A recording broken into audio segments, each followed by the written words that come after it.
folks. I'm so excited to talk to y'all about one of my passions, which is... Yeah. You might have some initial questions, concerns off the bat. One might be, for example, John Lennon really did seem to love Yoko Ono. Paul McCartney really did seem to love Linda. Isn't calling them gay bisexual erasure? Yeah. Another question or concern. So this whole thing seems like it'll be a pretty positive depiction of these guys. Is this presentation going to portray John Lennon in a light that papers over the very real harm he has caused in the world, including his well-documented history of domestic abuse? Yeah. So, let's make like Paul McCartney and John Lennon at adjacent urinals in the Cavern Club and take a closer look. So to sort of prove this theory, for one thing, I would need to establish that John was queer, right? So is John queer? Yeah.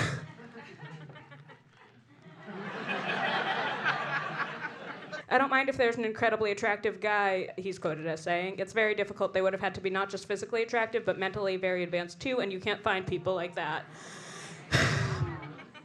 Can't you? Being queer, being into hot geniuses, and spending all your time with Paul McCartney and not having sex with him would be like being hungry, being into chocolate, and spending all your time with her and not her. Now you might be like, Clara, surely you know that her look has been updated. And yeah, I respect the Stan Smiths, but I prefer to remember her as I knew her on that rainy day in Paris.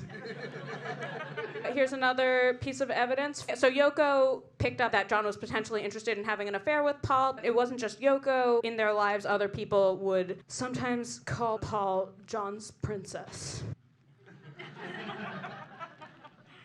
Guys,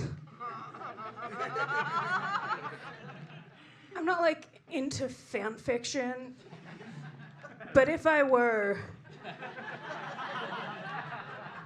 Another piece of evidence, this conversation. John details a dream to Paul. I thought you must have been there. I mean, I was touching you. I don't know about you guys, but never once in my life have I had a dream where I was platonically touching a friend.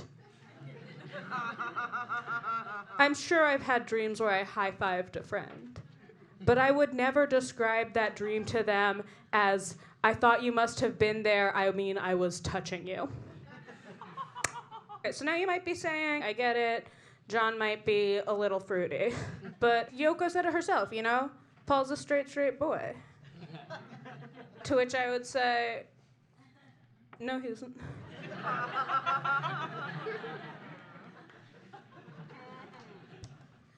So my strongest piece of evidence for this claim is Paul talking kind of a lot about how they used to masturbate together.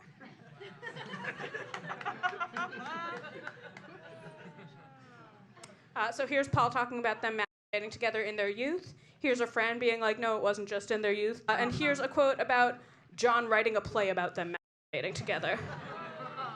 There's also this Q&A. Paul McCartney was asked, if John Lennon could come back for a day, how would you spend it with him? And he said...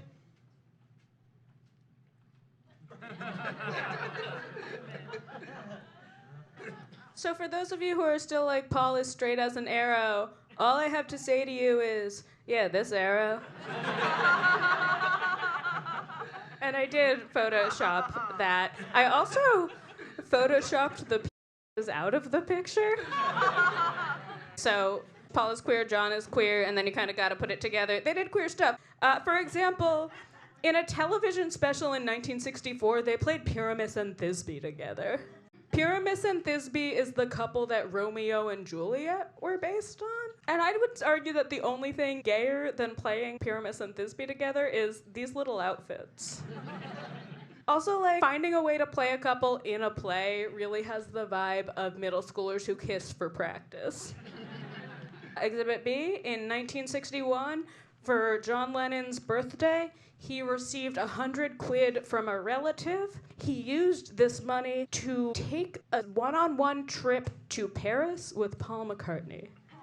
The two of them backed out on gigs, and they'd been planning to go to hitchhike across Europe, but they were having such a nice time in Paris that they just stayed there. You know how you do with someone you're not in love with? And okay, I get it. You know what? You're right. This one is a reach. I mean, who among us hasn't treated our boys to a solo one-on-one trip to Paris? What have we learned? We've learned Paul and John were in love. We've learned the Beatles love a little outfit. And we have learned that I'm glad that Aunt Green M&M is happy. All right, thanks, folks.